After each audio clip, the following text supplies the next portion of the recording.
And you just spent 45 minutes of my time. I said, you know why you spent 45 minutes of my time? Because you selfish. And when they told you no, what you thought I was gonna tell you yes? And then I told you no in the first 5 minutes and you took another 40 minutes. Why? Because you selfish. And you thought that you would bully me into saying yes. And it's not about to happen. You're not about to bully me into giving you an opportunity that's gonna kill you. This week, our show is brought to you by our partner in crime, Organifi. Organifi is an organic superfood supplement line that makes quality, trusted nutrition convenient and accessible. Their most popular product, Green Juice, can supercharge your life, restore that glow, and help you feel decades younger in just 30 seconds per day without having to worry about shopping for ingredients, mixing and blending them, and then cleaning up afterwards. All ingredients are USDA organic, vegan-friendly, and made without GMO ingredients, gluten, or soy. Where else can you get superfoods like chlorella, moringa, spirulina, wheatgrass, ashwagandha, and turmeric, just to name a few? So make sure you guys check it out at www.organifi.com/success. That's ORGANIFI.com/success. And now to today's show. I wake up every single day. I am who I say I am. And I get what I get because I live in beast mode. Stop being gazelles. You're not average. You're not even good. You were born to be great. What's going on, world? Welcome to another edition of the Secret to Success podcast. I'm your host, CJ, joined as always by the Bayesian sensation, Mr. Carl Wesley Phillips. What's going on, y'all? What up? We also have Dr. Douglas Eric Thomas in the building. He is be good, phenomenal, man. To be forgotten. Hey, when my mama called me that, somebody is in trouble. I feel like a bad two-man. I stopped and got a medicine ball. And the first time he said, I need 8 shots. 8 shots. What's the medicine ball? Break that down. What's the medicine ball? Nobody knows. It's something they make at Starbucks specifically for celebrities. You know what I'm saying? It's like, you can't order it unless you got like a little card. That Illuminati. Exactly. So he the last time I stopped, he was like, oh, get it with 8 shots. And then the last time I went out, he was like, nah, I'm good. I don't need the shot. So I didn't check in this time. So then I got here, he's like, you ain't get no shots in it. You know what I'm saying? Right. I'm like, you must know my wife. You know what I'm saying? Dog, my wife, like, seriously, I don't know about y'all, but like, my wife, like, I could go make me something to eat, and I ask her 8 times in a row, like, you want some eggs? Yeah, She's like, nah. I promise you, I go in there that 9th time and don't ask her and make some eggs. I come back in there, she like, oh, you ain't. All right. Oh, no, I'm good. I'm like, oh my God. I don't know what it is, man. But anyway, Dr. Thomas is in the building. He's a little scratchy, but you know, we got the medicine ball, so we're gonna try to work through it. We have Dr. King. Hey, I got a dream. We got Dr. King in the building. Hey, good to be back, man. We missed you. Hey, man, it's great to be back, man. Listen, man, we're getting so much feedback from the YouTube. You know what I'm saying? People looking at your guns. You know what I'm saying? People saying, you know what I mean? Let's go. Let's go. You know what I'm saying? Matter of fact, man, I'm about to have to come up off the jacket, dog. Podcast starting. Hey, as long as E don't get me doing push-ups, we all right. We all right. You know, I'm a little something. Our female viewership hopefully went up a couple notches. Man, so we got Thanksgiving coming up, man. We are right here. I can't believe you already know the deal. I'm about to call your old dude. Man, make sure I get mine in. Like dressing is in full effect. But I got to make sure now that the church members know him, now they trying to call. I'm like, yo, you don't have the right. That's my plug. Yeah. You can't call my plug. Yeah, you can't call my plug. Yeah. Because is it the chicken dressing? Yeah. I heard about it. Yeah, it's the chicken. I haven't had it. Oh. Yeah, chicken dressing. Wait, don't go with the guns for sure. Don't go with the guns for sure. It's gonna take the guns away. I've been doing keto, so I got a little room left in my shirt. All right. I ate it 1 year, 3 days in a row. Woo! I got on the scales like 20 pounds. Like, Again, man, I don't know what it is, though. You could eat right for 8 months straight. You one pan of dressing. I'm talking about. It'll set you back. Hey, now let me ask y'all. Is this the type of dressing that you can actually put on 2 pieces of bread and make a sandwich with? Is that Let me just say this. Let's not mess this podcast up and go in that direction. I've had it on sourdough. I've had it on wheat. Just a I've little had it on a mayo. sesame seed bun with cheddar. I've had it with Swiss. Yeah, bro. I've had it like a bowl of cereal for breakfast, lunch, and dinner, whatever. It's for real. That's for real. Crazy, dog. Yeah, no questions asked. Unbelievable. I OD'd off of it plenty of times. Yeah, but I do have a question though. I want to start off because, oftentimes Thanksgiving is a time where we go, family, friends, loved ones. And you go to their house and, everybody has a different style of how they like stuff, right? Yeah. So some potato salad, other things.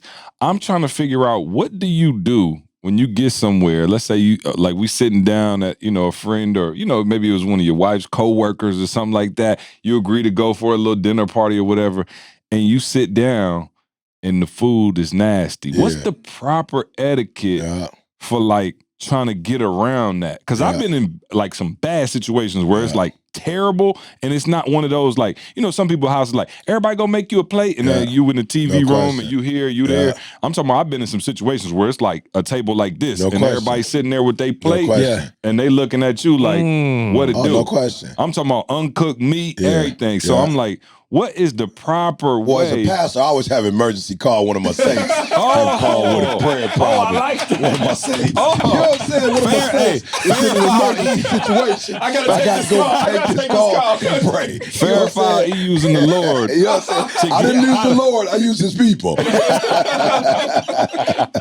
know what I'm saying? Never called old God. I just said Jenkins. Yeah. Need prayer. That's all I said. She won't talk. So you got the Sister Jenkins app. Sister Jenkins. Sister Jenkins calling y'all. Right. Do me a favor. Wrap that plate up. It's gonna be a minute.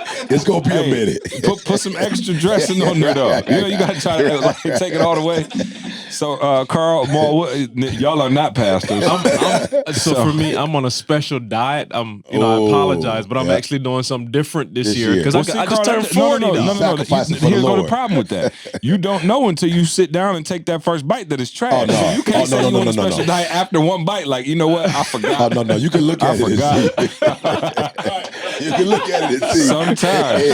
Sometimes it will tell. Maul, what do you say? Yeah, I just blame everything on keto.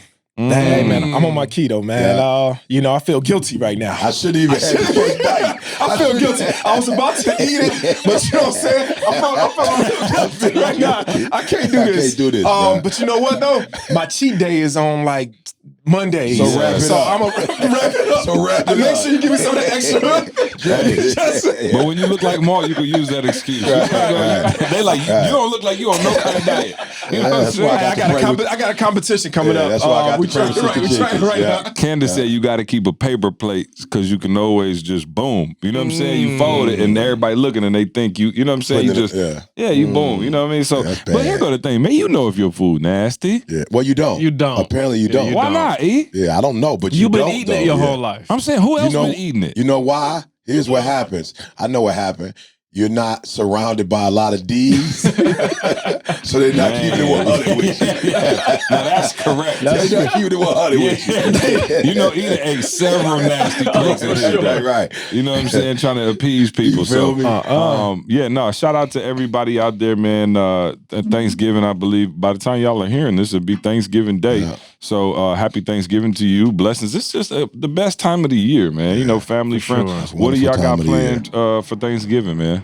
Hey, well, I will start off by saying happy birthday to my wife. Oh yeah, that's right. That's a good catch. So that's Thanksgiving Day is her actual birthday. Oh, praise God. Happy birthday this year. Hey, get the camera close on his I'm face. not gonna say her age though. We're not gonna say that. Yeah, don't do so that. It's the 28th, right? That's the 28th of November. Okay, my little sister's the 30th. She was born like that. Well, no, I shouldn't say the 30th because she's gonna call me like this. Nick Not the birthday 30th. Oh, for real?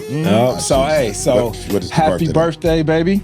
I've been with you since we were in high school. He's gonna start licking his lips now, y'all. Watch it. He's gonna be licking his lips. Come on. I just want to say, in the background for me. Yeah, exactly. I've been with you through most of both of our life, and I'm looking forward to spending the rest of our life together. So, man. I think I need love. Put L in the back. When I'm alone in my room, sometimes I stare at the wall, and in the back of my mind, I hear my conscience call. You gotta bite the lip. Bite the lip. You gotta bite the lip. No, happy birthday, baby. I love For you. the first time in his life, he need love. I need love. Man, Shout out to I know. LL. Hey, E, Shout out to you LL. got to give us one story from back when LL came out with that. I know you had. Come on, give us a story. You had to have some. New Year's. Okay, yeah. I was about to I don't say. want to mess up the dress here. Oh man, can I do something though? Yeah. My wife don't know that I'm taking her to Vegas for her birthday. And so I want her to find out right now on the podcast. Surprise, man. Yeah. So, hey, you don't know this right now, but when you turn on the podcast on Thanksgiving Day at 5 o'clock. I hope you listen to it on Thanksgiving. She better. Okay, I need you right now to go pack your bags. Because we got a special I'm ready to get divorced. We going to Vegas. You don't know this yet, but we going to Vegas. I was just gonna go to CJ crib. We're going to Vegas. Go to CJ. We're going to Vegas for the weekend to celebrate your birthday, sweetie. So go upstairs right now. Go pack your bags. I wasn't gonna tell you and do you bogus, but I'm telling you on the podcast right now. Wow, that's a So I love first you. for the podcast. Wow, we Go to been Walmart, get you some potato chips. We're going to CJ crib. We're going to Cedar Point. Y'all come to my crib and get some of Pop. Hey, we'll pack your bags. Yeah. Get your good shoes. You feel me? Oh man, so hey, congratulations, dog. Hey, Y'all- thanks, bro. Man, I enjoy ain't it. hanging with this crew, man. I always feel I'm like just trying to feel- I'm I'm not just doing trying- something I'm supposed to be doing. You know what I'm saying? Watch this be the one episode Candace listened to. Like 200 episodes, you never made no proclamation to me. Maul been on here 4 episodes. 4 episodes deep. Just holding the whole podcast hostage for his wife. Oh man, happy birthday, Camille. Shout out to everybody else who got a birthday. It is definitely fun times, man. And again, man, Thanksgiving, Christmas, like that whole spirit, man. Like for sure. you in the mall, man, you hearing the Christmas music. It's just nothing like it, man. It really like isn't. it. So hopefully all of y'all are eating some good food right now. Hopefully, I want to say this too. See, you know, Rochelle is the health boy, but I was telling her this month we had the what do you call it? We had the meetup for BU, the appreciation day, and one morning we woke up, you know, and she was hitting me up, and I was just telling her that Nikki and Valari had left the crib, and I was telling her, I was like, you know what I would hope you do in 2020. A lot of people, when they think about health, Maul, they only think about the cardio, the resistance, but they don't think about the stress.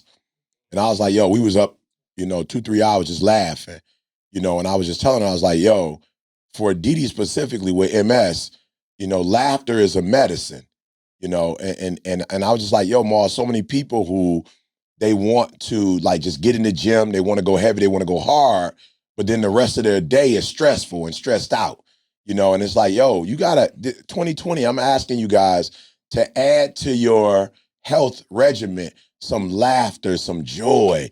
It's like, you in a bad marriage, that's stressful, bruh. Mm-hmm. Like that's, and I again, I'm not Sean, the Model Health podcast, but Clearly. I do believe that stress is equal to or maybe greater than a bad diet. Right. And a lot of people look at, sure. I drank this or I ate that. Yeah, that might be bad for you, but stress is one of those silent killers that you're not really paying attention to, high blood pressure, whatever. So I just want to say, you listen to this podcast, we're not being fake. We're genuine. You hear the laughter. You hear the joy. And so it's not just, we making money or we traveling the world or we doing conferences and changing lives. We changing our own lives too by being in healthy relationships, healthy friendships, and just laughing. And so we were up laughing, Jada laughing, Didi laughing, and we went to bed that night pumped up. Like we went to bed in a different spirit, if that makes sense. And I want y'all to check your spirits in 2020. Yeah, like just real. like you get on a scale and you check your weight, like check your spirit. Is my spirit high? Is it low? Is it mid-range? Like check your spirit. And if your spirits aren't consistently high, like look at your relationships. You might need to change your relationships. You might need to change your routine. I don't know. Go get massages, listen to meditation, music, like whatever. But the stress thing, bro, ain't nobody talking about how they like, don't eat this for Thanksgiving, don't do that. But a lot of y'all at home beefing with your relatives, whatever, like you beefing. Are you just low energy, period? Yeah. You know what I'm saying? Like, I'm not trying to be funny, but like, there are people who are in our circle and around us just because their energy is off the chain. Like, it's just good energy when you're around them. You know what I'm saying? Like, do you know how much better it feels to be around people who just got that good energy as opposed to people who, end up in, man, every time you talk to them, it's like doom and gloom. It's like, dog, fix your energy. He's so correct. Like, I'm like, shout out to Quest, right? That's Quest laughing on the thing, but like Quest is our dog, but like Quest is just good people to be around. You know what I'm saying? Like he's one of them people who, like, when he in the building, you just feel the energy come up. And to your point, E, like that's something that you can control. Like when you low energy or when you constantly in the face of like. Don't call me talking about how's it going. Oh, I'm taking it one day at a time. Yeah, right. I'm like, I'm just trying to make it. Bro, it's like we got enough going on in our lives to where like you draining me. You know what I mean? And we talked about that before, but to your point, E, being able to wake up every day and check your energy. You know what I'm saying? Like check Let's talk about that. Like for real, ask yourself, when I'm around people, am I pushing energy towards people or am I sucking the energy out of the room? And some of you suck the energy out of the room. When you come in, it's problems, it's negative. Even if you going through stuff, it's like, yo, you don't gotta dump all your problems on people's plate. Like the second you see them or the second you're around them. And I think it's, that's one of the underrated things because it's something that you can actually control. Again, right, that is. Yo, that's what's so crazy. People don't even understand. Like, again, I've said it before, but like the one thing I knew for E that I could do, I couldn't do nothing financially. I wasn't, he didn't need me to speak. He didn't need me to do none of that. The one thing I could do was just like, let me not be a burden on E. Like everybody else coming, oh, E, I lost my job, my toe hurt, my this, my that. Like I was just like, all right, cool. I'm never bringing no problems. And I think E was just like, yo, I need that kind of energy around me. And I think you'll be surprised what happens in your life if you could just positive energy. That positive energy. And that don't mean everything's going perfect. Absolutely. My life ain't perfect every day. There's some days where I'm, upset. I was going off the other day. Trey was like, whoa, Dad, you all right? And I'm like, yeah, I am. But I didn't walk into the barbershop and tell my barber like, man, you don't need this. You don't need to vent that. I think people don't understand that though. See, people don't understand that like just because you're going through something, you don't need to display that with everybody else. Everybody goes through something in life. Everybody. But you got those people that when they're going through stuff, they still know how to still keep a happy spirit and interact with other people. Talk about that, Maul. Yeah, you would never know. Yeah, how do you do it though? Because for some people, it's like when something gets me, it takes over me. Like, what do you do that when you get some bad news or something happens that's not, like you didn't plan for that? What do you do in your personal space in life to say, yep, this has happened. We're not going to fake it like it didn't happen, but this is what I have to do so I can maintain my energy. Yeah, so it goes back to my routine. Okay. Yeah, that routine that I have, like every single day, I know in business, in life, in my relationships, with my children, things are going to happen in life. It's always going to happen. Something bad is going to happen. But in my routine, I'm always keeping that same routine. I'm getting up. You said it earlier. I'm listening to happy music, to gospel music, something that's good for my soul, my spirit. I'm working out. So instantly when I work out in the morning time, it takes that stress away from me. It allows, no matter if I'm in a good state or in a bad state, I still have that same routine. And it's that routine that starts my day off and makes me feel good. So whatever stressors, whatever problems I have, I'm still like, okay, I'm still in that same place. So when things were going great, I'm still remembering that feeling that things going great. And I know that this is only for a season. It's not going to be here forever. So I'm not going to let whatever bad thing might have happened this day change who I am as a person. So sometimes, I think it's the person. It's who you are as a person. And you're letting this thing change you, sway you to the left or the right because this is who you are. You're a man that goes either way. But when you have a foundation, when you know exactly who you are, then you say, okay, this is not who I am. This is just what happened. Absolutely. And you're not going to let what happened change you because this is who you are. This is for a reason or for a season, bro. And so that's what I do. That's why I always go back to my routine because I say, hey, the daily routine. My daily routine. And my strength, truthfully, is in my routine. That's what keeps me going. And so whether it's good, things are bad, I still have that same routine. How much do you think selfishness plays into that? You know what I mean? And what I mean by that is like the world revolves around me. Oh, whoa, it's me. This person cut me off in traffic today. I got a ticket. My windshield. It's like you become consumed with your own life. It's like, dog, like I have so many things that are a higher priority than my own, that everything go perfect for me today. You know what I'm saying? It's like, yo, I got a whole couple kids and a wife that's like, we not trying to, you know what I'm saying? Like, we're not trying to hear that. And some of you, to Eve's point, man, like, yo, you go home and it's all over your face, whatever happened at work. Yeah. And then that energy you come in with, you wondering why your wife not responding, your kids feel that pressure. Why they are responding. Yeah. No, I'm just saying, I'm going to be real. Yeah. We left my parents' house this morning, me and Maul driving over. I'm listening to him talk to his daughters. It's like, the energy picked up as soon as they picked up the phone like, hello. By the time he was like 2 minutes into the conversation, the whole house was just alive. Because Maul like, hey, son, he hear him in the background. You going to school today? You doing this? You doing that? And I'm like, wow, you could feel the energy pick up. Dad, when you coming home? What time do you get home from Michigan? You getting home at this time? Okay, cool. When you get home, can we?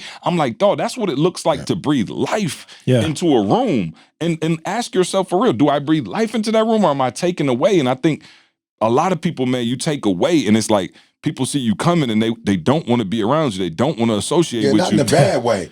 Like just in an energy way. Yeah, no. I'm saying in the energy way. I used to joke, in a bad way. You know how people say after a while you got like a pet or something, like y'all start to look alike? Yeah. You start to look like your problems after a while. That's like you start, like I'm just saying, your body is something that you can't isolate this like that. So if that's what you focusing on, somehow it takes on a life, a part of you. Like again, people, we not playing. You get sick from stress. Yeah. The reason is because it becomes you. Like that, your body don't know how to deal with this foreign thing that it's a disease, foreign. Not almost. It's a foreign thing in your body, and now your body's doing some stuff that it don't feel right. So you starting to look like your problem. Yeah, that's crazy. But see, to your point though, I want to defend a group of people because where do they teach us about this energy thing? Right. Like they don't teach you that in school. They don't teach you that in church. Like nobody teach you that you are responsible. And to your point. And we got to be cautious because we do got to bless our kids. But at the same time, like they need to know that they have a responsibility too. Like for real, like you're not going to be a child for the rest of your life. And you have a responsibility as a child to bring a positive energy or negative energy into. So we don't get taught that, and for some of us, because we might be a class clown or whatever we are, teachers start telling us you taken away. Like nobody ever tells you though that you're doing something positive as it relates to building the environment. So I just knew you early because I get in trouble all the time about you talk too much in class, you distracting, you whatever. So I did start realizing like, yo, I bring an energy in this place. And so once I realized that and started getting mature, like I physically go in the room knowing, yo, if it's 4 of us in the room, I know what my responsibility is amongst the 4 of us, if that makes sense. Like I know exactly what I'm supposed to do. I'm not necessarily supposed to say, we're doing the podcast or what time we're doing the podcast, but I need to make sure that I'm on the energy boy. Like I gotta make sure that when we come in the room, I'm like, all right, y'all, I said, see, what we talking about? He's like, we talking about this. I was like, no, walk me through it. Like exactly what, so what, because I need to know when we get to that point, I need to know, all right, this is where I got to come in and make sure whoever driving, that they in the car like, I'm ready to go to work and kill it. So for those of you who are listening, I want you to stop being a taker, because what we end up doing is waking up those marriages that are on the brink of divorce, Jamal. I never hear a husband call me and go, bruh, this is what I'm not doing, bruh, and I need help. I need help, So of course. I do it. What does he say? He gonna tell my girl tripping, she ain't, you know what I'm saying? I'm like, yo, why are we starting the conversation with her? Because I can't control her. And you can't control her, but you can control you. Yeah, I'm talking to you. So let me and you talk about, and so I just want to make sure y'all know that you do have a responsibility with energy. And why is this important? Because if I have a responsibility to cook Thanksgiving turkey, then there's some stuff I got to do more before the day of Thanksgiving. There's some things I need to do to prepare myself. There's seasonings that I have. And if you know me, bro, I make a turkey every 2-3 a year. Ma, I keep my seasonings on deck. Yeah. There's some stuff I can keep on deck. Some stuff I gotta buy because it has to be fresh. He make the only good turkey in the world. Yeah, I can't stand turkey. Oh yeah, I can't stand turkey. I'm gonna have to hook. I gotta get some. I'm gonna have to hook. And I'm gonna mix it in with the dressing. But it's Yeah. I don't know if you should do that. I don't know if you should do that. I don't know if you should do Not that. that good. No, that turkey is legendary though. Okay. Yeah. But to your point, and this wasn't what we were supposed to talk about. We got something else for today. But to your point, Yeah, we have no limits. I want to know. Yeah, No time. We got keys to the building. Yeah, it's the holidays. The listeners may think that we keep a tight schedule. You know what I'm saying? I try to make this podcast It's the holidays, bro. slightly cohesive. And during the holidays, you do see a different energy. You do. Isn't that crazy? So Is that fake though? No. I don't think so. Is that fake? I don't know. Watch this. The environment creates it. That's what it is. That's what it That's is. the part that's fake. So That's can fake, we? though. environment No. creates But it. I'm saying You can't be pissed off fake. listening to Let It Snow, Boys to Bro, Men, that's fake. and the fire. But see, all right, so stay right there. So stay right there. You can't be so, pissed. Oh man. So if the environment creates that type of feeling, then why not create this environment for the rest of your life? Because we want to. Because we are. Why used just to, do it for the holidays? But no E? more because we're I not ain't got used no to. eggnog and Boys to Men. No, I'm just saying in more June. because You know what I'm saying? I'm we're pissed. used to receiving. So if the environment says we need to do it, then we can do it. But it's difficult when you have to produce create it. You see what I'm saying? You got to create it on your own. So there's a group that Also, the holidays created for you. it does. Yes, It's absolutely. on automatic. So from November, like January 3rd. January 3rd. Yeah, it's created for you. January 3rd, people ain't speaking no more. Yeah, Ain't for sure. nobody opening the door no more. Bro, Ain't nobody I'm letting me shout out to crazy. Nikki's in the building. Shout out to New York. New York got the rudest. You know what I'm saying? And by rude, I just mean that's just how y'all get down. Right. It just ain't. Bro, we was out there last year for Christmas. Oh, bro, people was. I'm talking about letting you pass. I'm like, whoa, this is different. It just felt different. The energy was down.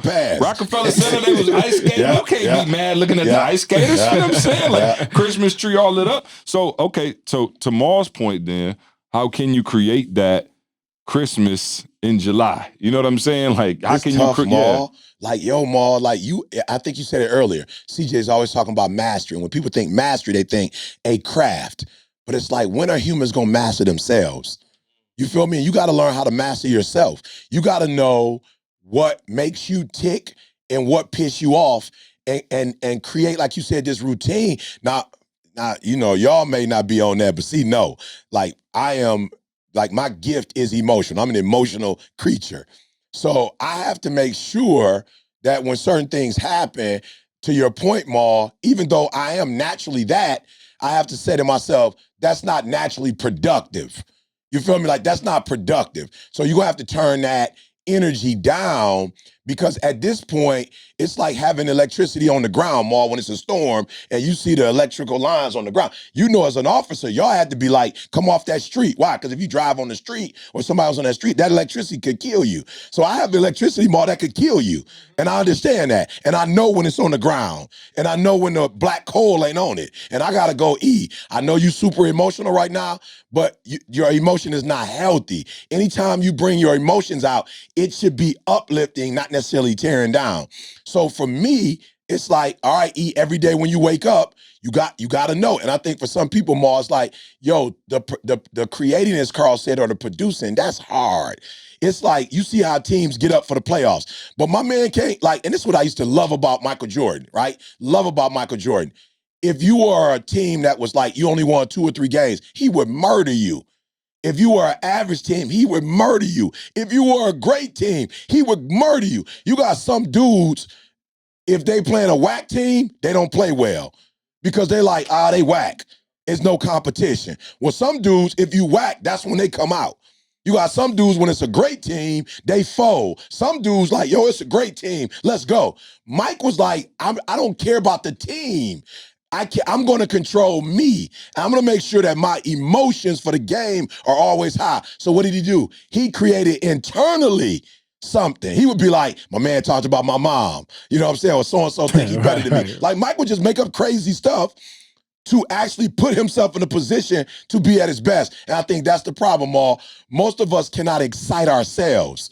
We have to have something externally to excite us. But when you get to that mastery level, you can start pushing your own buttons and making you do whatever it is you want to do, if that makes sense. Yeah, and what you got to do, you got to learn how to shake it off. Yeah. When things happen, it's like sports. I remember when I used to play ball, if I'm a linebacker and a guy got past me or whatever, you can't sit there and focus on the last play. Yeah. You got to get prepared for the next play. Yeah. Why? And that's the But thing I tell us love why. about sports, because you only have another minute Absolutely. in between plays to get ready for the next play. And if you don't prepare yourself for the next play, then now you're going to set up where you're messing up every single play. That's right. So you got to shake off that one play because you still got a lot of game left. Yeah. You still got a lot of game in life left. You can't just sit there and be worried about the last play. How do you shake that play off? Hey, bro, you gotta like straight up take a breath and just be like, man, take a deep breath and just say, okay, cool. I still got a lot left. That's it. Look to the futures, and that's why it's so important, man. Putting off the things which are behind you and pressing forward to the things which are ahead.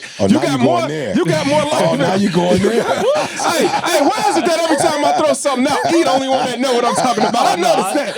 CJ always be like, let me see where that came from. But I see Eve's face light up. So yeah, you got to press forward. That's right. Press forward, man. So something happened to you today, yesterday, you still got a lot of life left. You got more good days in front of you than bad days. Yeah. So man, we gotta get off that. That's what we do. We get so stuck on, like I see when I went to go take Didi's car a couple weeks ago to Discount Tire, like I saw people in Discount Tire pissed. You know what I'm saying? They was pissed. And I'm like, what you pissed about? It's like the pothole. And I'm like, yo, it was a pothole for me too. But I'm about to get this car fixed, and guess what? I got a podcast. So maybe that's the problem, Maul. Maybe they don't know what's ahead of them. Maybe people don't have nothing to look forward to. That sounds like a keys to the kingdom. Keys to become a fortune teller. Become a fortune teller, man. But let me say this, because you guys, as I'm sitting here listening to y'all, you know the term compound interest. Yeah. Mm-hmm. That's what's really coming to my mind, right? So you think about compound interest in terms of wealth. Like when I first started learning about wealth creation and things like that, you talk about compound interest, and it's like you got $10 in there, and you were getting 8% on $10, and then you put another $10 in, now you get 8% on 20. So it grows, right? So that's compound interest. And a lot of people, I believe, like you just said, you got compound interest on your problems. You know what I'm saying? Like you got one problem, you didn't deal with it, it pissed you off, you never got over it, and then the next day, whereas what you guys are saying is you had an issue, you got through it, you fixed it, and it was gone. Shake it off. So when the next thing came, you didn't feel like bad luck Chuck. You was just like, oh, this is one. As opposed to somebody else who you got 8 things that you didn't deal with, and on the 9th one, it's about to break your whole back because you never got over that. It's compound interest. You know what I'm saying? Because you never got through it. And I think what you're saying is so important for people to be able to say, all right, cool, this happened to me. It's not who I am. It's not my destination. And I'm telling you, man, the energy is so crazy. Like when you start feeling like a loser, when you just start letting losing happen, you know what I'm saying? The Detroit Lions, it's just crazy stuff start happening because it's like it becomes a self-fulfilling prophecy. So you have to get through those challenges. You must have watched the Lions this season. Or did you watch them the last season? Or the one before that. So watch this though. I want to go back to what Maul said about routine. And as soon as I said you're going to be dude, flip that. Small wins. Yeah, of course. Dude, going to the gym and coming out the gym, man, I feel like Rocky every morning. Like I come out the gym like, yo, I don't care what just happened. I feel, I got up and I got in there and I knocked out the whole workout. Like I did every rep that I planned to. I did every set and I'm walking out of the gym like, what? Like what's coming today? Bring it on, because I just conquered the first thing that I set out to do. So if I conquered the first thing, chances are I'm gonna conquer the next thing. So I'm saying like you gotta, first of all, most people don't take the time out to do the things that they enjoy. Like wherever the world is now, we so caught up on stuff. You don't even have the time to really do the things that make you feel like you there. You know what I'm saying? And I want to correct that for people. I've been talking to a couple of clients like, yo, what do you like? Put that an hour in your week. I don't even care what it is. If you like boxing, go do it for an hour in your week. Do that. Because what that does is it starts now creating the opposite momentum than the problems. You know what I'm saying? So you get these small wins and the snowball effect. Now you feel like you could take on anything. Look, Inky said, and go back, please, y'all, and listen to the podcast. Inky said that he went to go, when he first, was trying to think of surgery for the arm. He said that he asked 10 family members if he should go through the 2-year process to get his arm back. And he said they told him all no. And he said, why? They said, because what if you do it for 2 years and nothing happens? Wow. You know what I'm saying? Inky not guaranteed, right? Inky said they all said no, because it's not guaranteed. You can go there for 2 years and then nothing happens. And Inky was like, yo, that's not enough. Like, it's not enough. He's like, y'all so caught on the reward that y'all missing the process. And Inky said he went in there for 2 straight years, bruh. He said the physicians was looking crazy. The physical therapist was like crying almost because he was coming in there for a year and a half, and nothing happened. 2 years after the process, nothing changed. Inky said, but While they were looking at nothing happened with my arm, he said I became a machine. He said I became a machine because I learned how to do something without rewards. He said I learned how to do something every single day and not get nothing for it, but it was in that I learned the process. And so guess what? Now we look up one of the top motivational speakers in the world, and Inky on that list. So what did he become? He didn't get his arm didn't work, but his will got stronger in that process. You know what I'm saying? His determination got stronger in that process. His desire, like his resiliency got stronger, and now he's one of the top speakers in the world. I don't know, had he not gone through that 2-year process, if he would be one of the top speakers in the world. You feel what I'm saying? So for a lot of us, that's the problem. We're always on rewards. Oh, my kids, bro. Yeah. My kids. I'm talking about you. Like, is that our fault? Can you go take your plate to the track? Avery, like, if I do that, can I get a treat? I'm like, but I'm saying she 3. You grown. Yeah. Wow. You know what I'm saying? You grown, and you still like it. I want a treat. Let me get a treat. You still want a treat. But back to what you was talking about as far as the process. I had read once that, Michael Jordan became the greatest basketball player in history by missing more shots than he made. Wow. Mm-hmm. Mike missed more shots. Yep. So that means that Mike had to become a master at shaking it off and getting to the next play. Yeah. He became the greatest player in basketball by missing shots. Right. Think about baseball players, bro. It's like go study baseball. Baseball is a life of losing. I'm just saying, like, how many, like, you miss 70% of the time and go to the Hall of Fame. To go to the Hall of Fame. So if you average, you miss 8% of the time, 80% of the time. Isn't that crazy? And how do you live with that 160 something games? Like you losing 160 something games, bro. Like that's a lot, but it's a mentality that I'm chasing his 20%. Or I'm chasing his 30%. And maybe it's a different expectation too. Yeah. How much do expectations play into it? You know what I'm saying? I said everything is relative, bro. Yeah. You know what I'm saying? Like we talked about Harry the other week. Like, bro, you lead there. If you really want to get your mind right, you could really just beat yourself to death. Like, are you kidding me? You got issues. Like you mad because your car broke down? Right. Tomorrow Harry was at the banks. I'm like, it's just a different level. Like how far you want to take it. And so things are relative. And so keeping the perspective, I think, is important as well. Anybody got anything else before we move on? Oh, I'm good. You sure? Happy holidays. Happy holidays. Enjoy your y'all stressing me out, man. We supposed to be talking about pumpkins and apple pie. I will say that though. Don't stress. Look, whatever issues you have, keep them to after the holidays. I'm being real, Ma. You came back from college, you and your brother or sister beefing. Yeah. Your mom didn't do what you thought. Like you got favored. Your brother's her favorite and you not her favorite. Let it rest to after the holidays. You know what I'm saying? Like whatever y'all going through, leave it alone. Thanksgiving and Christmas, enjoy each other's presence. That like love on each other. And if it's something you want to address, like maybe December 30th before we go into the new year, you can address it. But I'm being for real. Like y'all finally together. You think in the back of your mind, y'all, you gotta address this. It has to be said. It doesn't. That's a D right there. Like, I can't hold it no more. I gotta speak. Oh, I promise you. I'm not hearing nothing. There's a gorilla in the room. I'm like, bro, I got something to say. Don't do it. Go get a banana, right? Go get a banana and chill.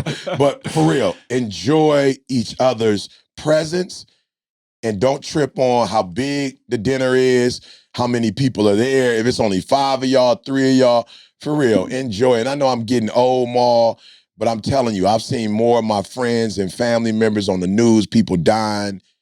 Let's learn to enjoy what we have.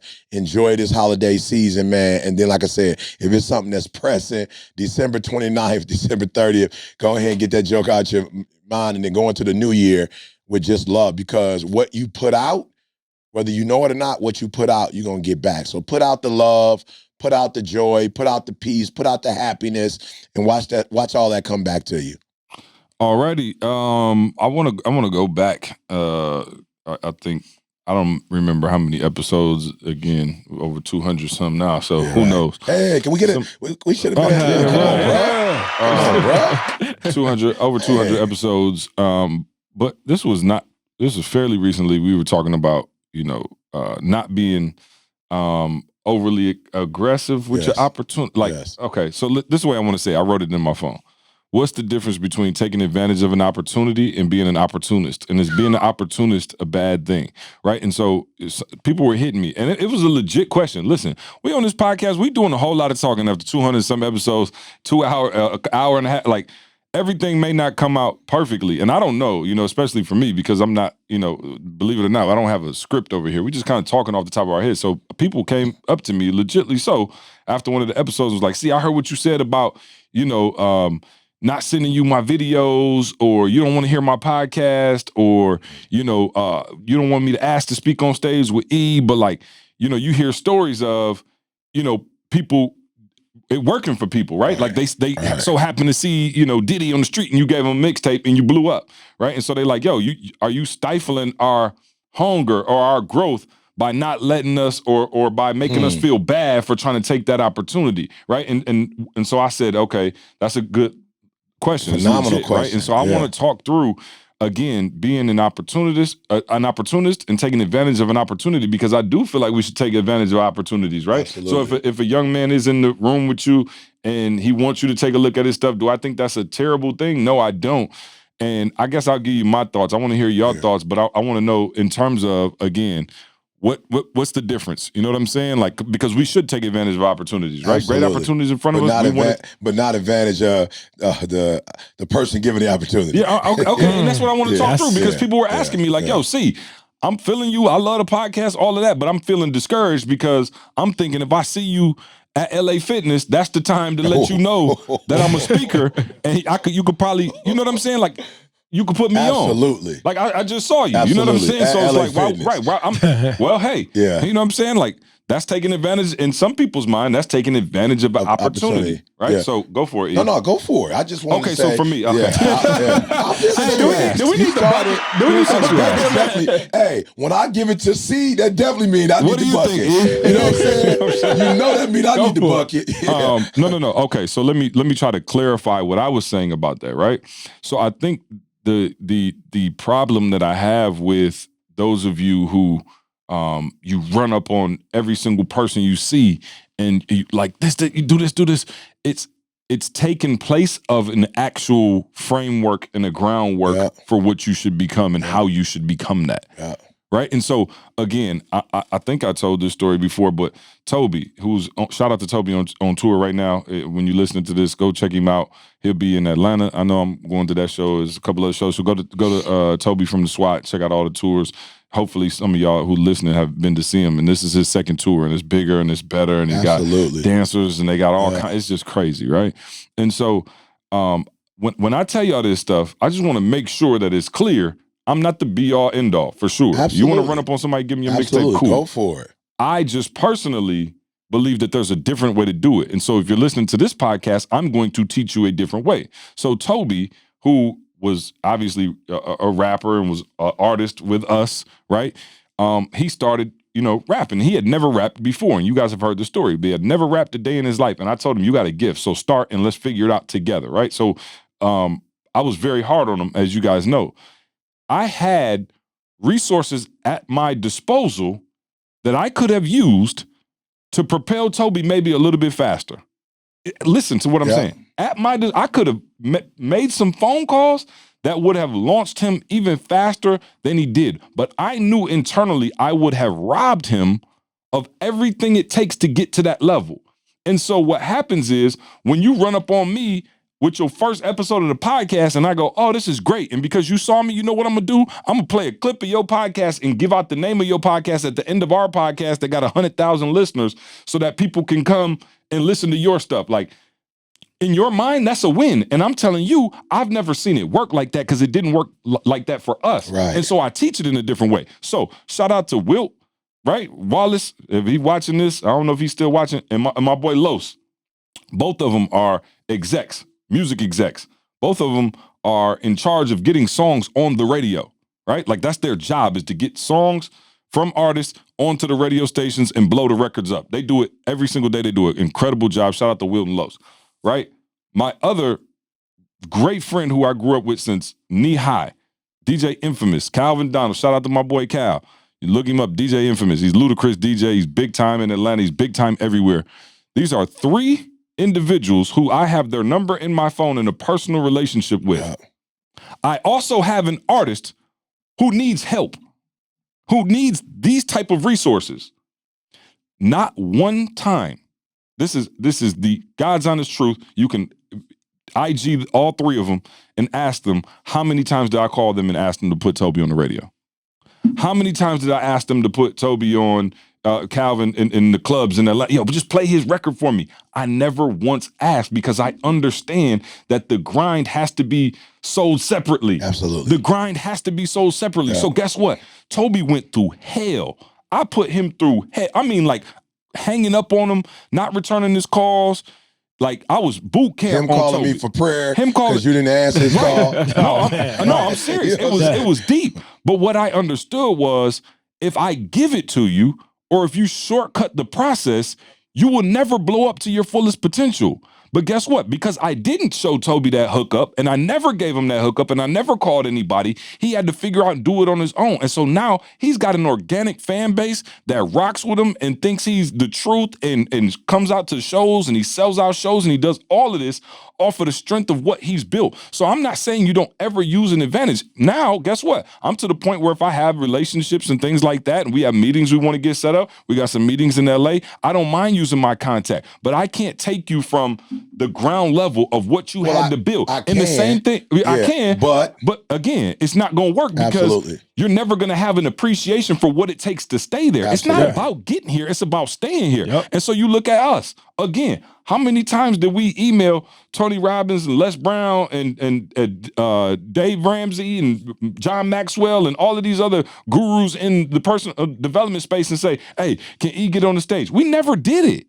We just built TGIM. And I think we don't take advantage of the resources that we have right in front of us, because we're out looking for other people's resources. And the first thing you got to do is your own recognizance. You know what I'm saying? Like, you got to figure out what you got in your own basket. It's, again, start pushing the car first, and then let somebody come help you. Don't just stand on the road like this. And a lot of you, like I said, you on episode 1, what do you want me to do with it?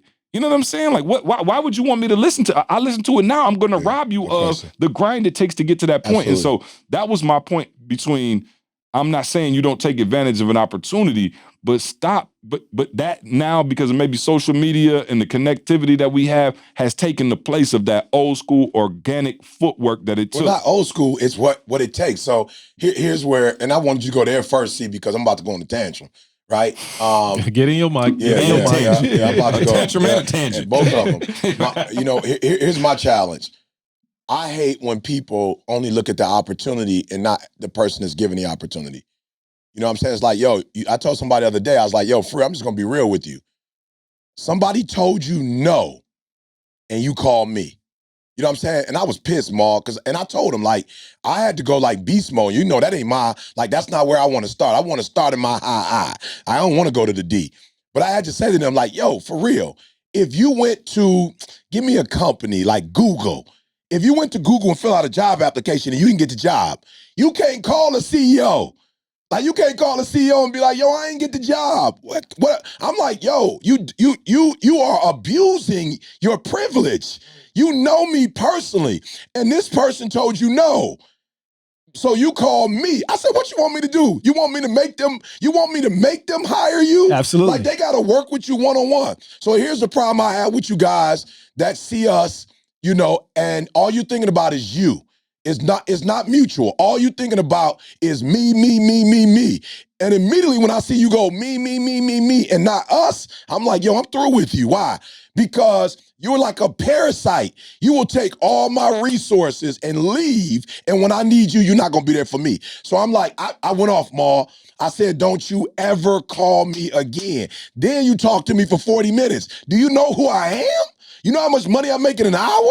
And you just spent 45 minutes of my time. I said, you know why you spent 45 minutes of my time? Because you selfish. And when they told you no, what, you thought I was going to tell you yes? And then I told you no in the first 5 minutes, and you took another 40 minutes. Why? Because you selfish. And you thought that you would bully me into saying yes. And it's not about to happen. You're not about to bully me into giving you an opportunity that's going to kill you. Like, don't you know, and y'all gotta understand this, we know we're there. Don't you know we know what it takes? So if we tell you no, it just means you don't have what it takes right now. So why would we set you up for failure just so you could be happy? So I wanna say this, for all you who have my number, Get the insurance bucket ready. There we go. For all There of you we go. who have my number. listen, listen to me, and I'm not, look, when I met you, I gave you my number, not for you to throw ideas Not at for you me. to call me. You feel me? I was trying And to be Maul nice. said he had my number, my he eye didn't use kicking it. in. But Maul, if you text me like, yo, bro, I'm out here grinding, I need prayer, boom, I got you. But you know why I didn't call you? I don't know why you didn't call me. I didn't call you because I respect your time. Yeah. And I know that your time, man, is your greatest asset is your time. Yes. And so here it is, you doing everything that you doing.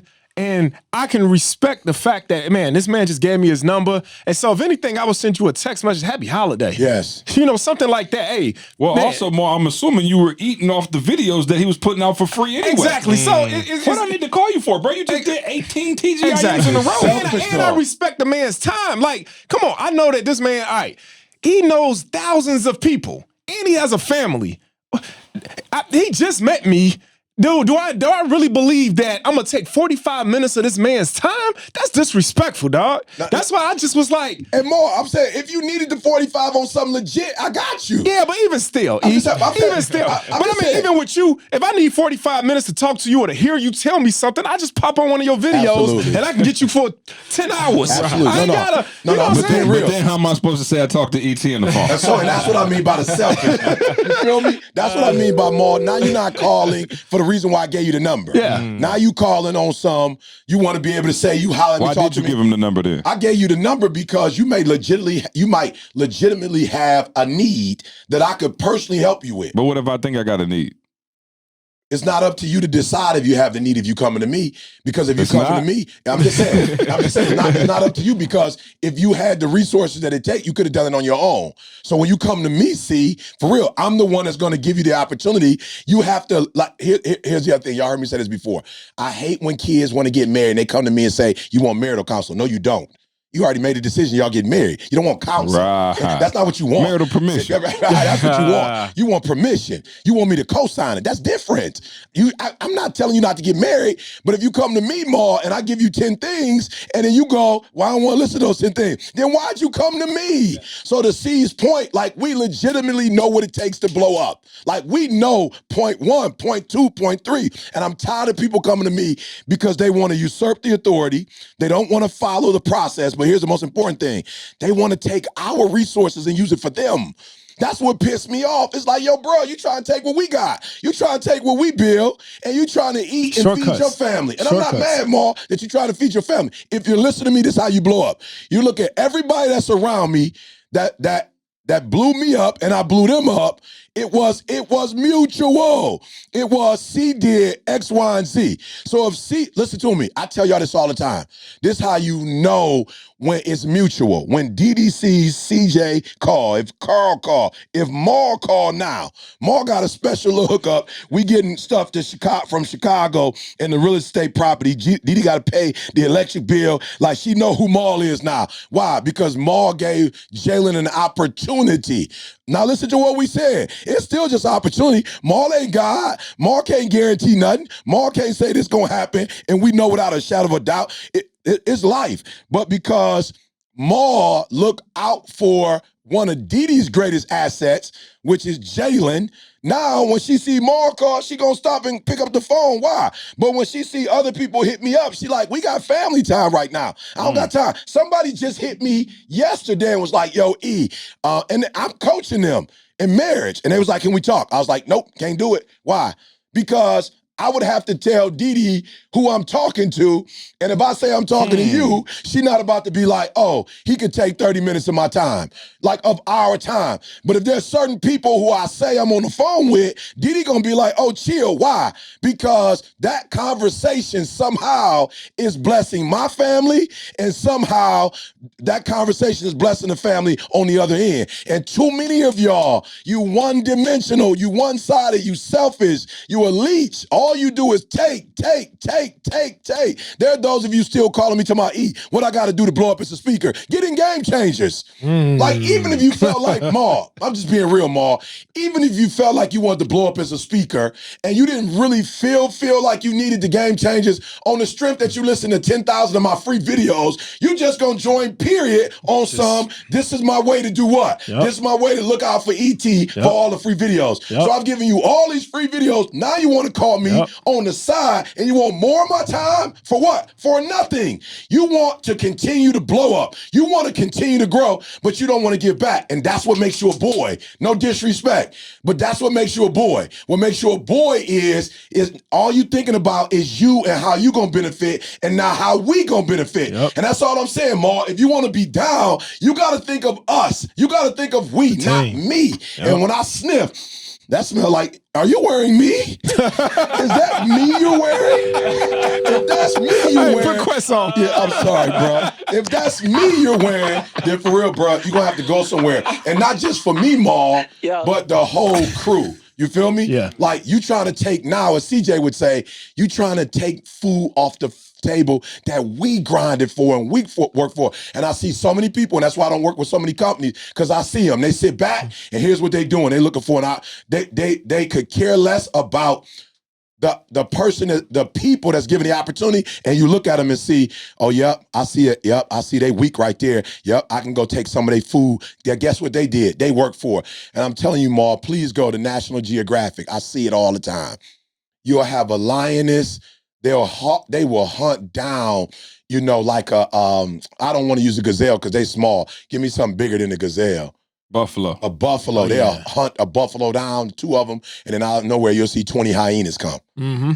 And I ain't even tripping, but I'm looking at the hyenas like, if you ever studied the hyenas, they ain't even don't know. Nah. They don't really hunt like that. Yeah. They wait for you go hunt it. And when you go hunt it, then they watch and go, oh, there's 2 lioness, and they'll go follow the lioness. Yep. Like, oh, they look like they about to go, okay, got it. And as soon as they hit that buffalo, they eating, they like 20 of them will come out of nowhere, like, go ahead and get up out of here. You know what's crazy, though? Ours. And it's 20 of them. Yep. If they learned how to hunt together, bro, but they can get them no more. You know what I'm saying? They can get more. They don't got that hunt. Man, that's crazy. So you would rather follow my footsteps, no question, to eat my leftovers than to go ahead. Oh no, them hyenas ain't getting them leftovers. The hyenas taking your food. They're taking your food.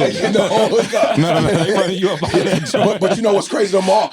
You can't say what hyenas have learned to do. And they so annoying to the lion. The lion just be like, man, go ahead. I ain't even trying to fight y'all. Right, because it'll be like a little baby love. Yeah, just for a minute. Right, and then the lion just be like, I'm out. Right, they ain't never killed a lion.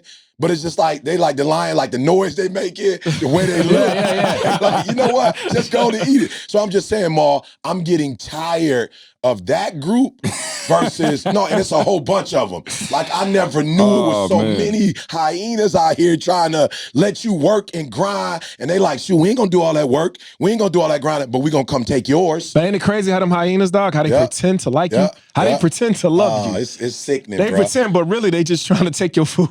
But it only take 1 or 2 hunts to see. It only take 1 environment to see. So that group pisses me off. Why? Not because they're eating, but watch the hyena. They take your whole hookup. And you go back with nothing. Them hyenas go back with nothing. Hey, ain't it crazy though? Hey, you get some of your and you burnt out of energy. Hey, you be having some of them hyenas in your family, dog, for Thanksgiving. They be the ones that don't. Watch yourself, Mom. They be the ones that don't. Watch yourself, Mom. What a bucket, man. Where's the bucket? What a bucket. Bruh, they be the ones that come to your house and don't bring nothing, but they taking 10 plates. And everybody ain't even finished eating yet, and you taking 10 plates, dog. And the mac and cheese. Oh, and then do no dishes. They leaving the cranberry sauce right there. They hitting the dressing. And then they want to leave my house, then go to my parents' house and go take their food. With containers. Yeah, they just going from house to house. Hyenas. Hyenas. Hey, y'all, can we call, I know it's Thanksgiving, but can it be Thanksgiving hyena? Yeah, no question. Wow. I was going to ask before, Ma, how do I identify myself if I am? Because again, self-awareness. But Maul just kind of laid it out a little too much. If you took food and you would bring not even a cup of juice, you might know. That we talking about you. Bring dog, and we ain't asking you to bring the chicken dressing or the turkey. We just, bring some Kool-Aid. You know what I'm saying? Just bring a pie. Bring an apple pie. Cups. Bring the cups or the plates that you're going to eat So off let me of. tell you, hold on. Just bring the solo. The crazy thing is, it's a self-fulfilling prophecy because the hyenas just so happen to be the same people with the inability to self-fulfill. So it's like, it's a double negative. It's like you can't, you know what I'm saying? It's like they the ones like, what? But you know what's so funny though, Of dog? course I got to play. They can't even see it. But you know what's so funny though? No, for real. He hit it when he was talking about National Geographic. It ain't never just one of them too. It's never. It's like 20 of them. So bro. you bring 20 people to my house for Thanksgiving. Yeah, you don't even come by you yourself. ain't bringing nothing with you. you. don't even come by yourself. And you want to take plates with you. And they want to take them too. Oh, my they God. saw you take one. I pay for the food though. And you don't get no leftovers. Happy Thanksgiving, y'all. You know what I'm saying? This episode is brought to you by No doubt. Oh Yeah, man, no doubt. I don't really have nothing else. You know what I'm saying? Like, y'all want to add anything you want to add to that? I do. I want to say. Okay. No, I want to say. Let's go. Let's go on the positive side. Hey, you know what? This might actually be healthy. Like, if you and your family dysfunctional, just sit around and watch this whole episode like a game of mafia. Yeah. Just see Who's mafia? Who the police? Who's the citizens? You know, like for real, for those of y'all the lions in the family, just like listen to this and then because the hyenas probably ain't listening to this anyway. Y'all all lions listening to this and like just sat them around the table and just like, hey, I heard this was a good podcast and just look at them like, Hey, but the hyenas gonna be the ones over there they laughing. still ain't getting They it. laughing. They gonna be the ones over there laughing. People be tripping, don't they? Right. Hey, Mafia, you pointed them out. Unbelievable. question. Independent subside. Go ahead. E. No, Sorry. I would just say, depending on what side you're on, you want to be on the side of the people who have opportunities and who are blessing. And I think that's what makes, what we do unique. Now, I do want to say this because there might be those of you who are giving. I don't want you to feel bad. It's not equal giving, it's equal sacrifice. You feel me? So I don't want nobody out there thinking because you're not bringing money in. Of course. That you know what I'm saying? So what Didi and I used to do. the dishes. Yeah, and that's what I say. That's how me and Didi blew clean up. back in the day. Me and Didi used to wash the dishes at Mr. B's house. You know what I'm saying? The Awani's house. We would go to the millionaire's house. Bring a card. Yeah. Bring a card. But we would just clean up. But I'm talking about like we would literally clean up, not playing. Like bring out all your stuff, and that goes way further than bringing anything. No question, bro. Somebody that just do something. Yeah, and that goes, man. That right there says a lot. We start cleaning up, and guess what started happening? Other people who normally wouldn't do it start seeing us and were like, "Yo, they cleaning up, so let's go help clean up." And now you got 5-6 people, and we clean up. And guess who they would always invite? When they had an event, they would invite us because they wanted the house clean. So we go in there and knock that joke out. They invite Junebug back? No, Junebug didn't. Junebug in jail. Junebug in jail. He didn't quite make it this year. He was on vacation. So, where's Junebug? He on vacation again. I'm like, man, he on vacation again. So I'm just saying the thing that I'm grateful for in this holiday season is that I am surrounded by not people who are opportunists trying to take, but people who are opening up opportunities, or as I told C earlier, C was like, me and C had this big discussion, and I was like, yo, C, this year, the one thing I want us to do better as we go into the next year is not necessarily hunt, but we got to find a way to make sure after we hunt that the system is set up and that we can get the most out of the hunt. You feel me? Like, it doesn't make sense to raise $5 million, but then you lose $4.3 million. So it's like, I know on the front end we got to hunt, but we got to get those personalities on the back end to secure the bag. Everybody keep talking about secure the bag. They just mean when they say secure the bag, go get the bag. No, securing the bag means to go get the bag, whatever. And so I'm grateful for this opportunity. So what I want you guys to do this Thanksgiving season is thank those people who do provide you with opportunities. Like, look around. A lot of times your mom, dad, you're not thanking them, your siblings, your friends, but you got to really be grateful for the people in your life who are not just take, but are putting you in situations where you can get to that next level, if that makes sense. So I'm just grateful, man, that we are among a group of people that have created opportunities. With Carl was the TGIM, with CJ, it was the whole branding. Maul came in with the real estate boy, you know what I'm saying? And you have opened up opportunities, Maul, not just for our families, but for our families, meaning those people who watch the videos. Like, you helped me, Maul, go to another level in that I was able to bring them in and get them motivated more, you know, and get them enlightened to see, you know, the world. But going back to Harriet Tubman, Harriet was in a position to actually give them that next level of freedom. And what you've done, Maul, is come in and give us that next level of freedom. It's like, yup, E, you need to be spiritual. Yup, you need to get your character together. Yup, you need to make sure your marriage is tight. Yup, you need to make sure you have a great relationship with your children. Yup, you need to have dreams and goals. But more importantly, you need a vehicle whereby you can make money. You know, and Maul, you've done a phenomenal job of that. And I just want to say thank you. Yeah, let me piggyback that, man, because and I'm, you know, high D, but I'm trying not to let my eye get in the way too much. But to E's point, I mentioned it on a podcast before, but since we're in the season of gratefulness, and I am grateful, I said it at the conference, man, but just want to publicly say again, and I'll give a little bit of backstory. For those of you who don't know, I have a brother who is 13 months younger than me, so we grew up like twins. You know what I'm saying? Like, for real, me and Train, we look alike. You know, as close as you could possibly be. And he played college football, and I went off, and we kind of, you know, when me and E kind of started our own thing, and, you know, it launched us on a specific trajectory. And while my brother didn't, you know, come over to that side, he, you know, went more of the 9-to-5 route and you know, has a good job and, you know, had a good job and all of those things.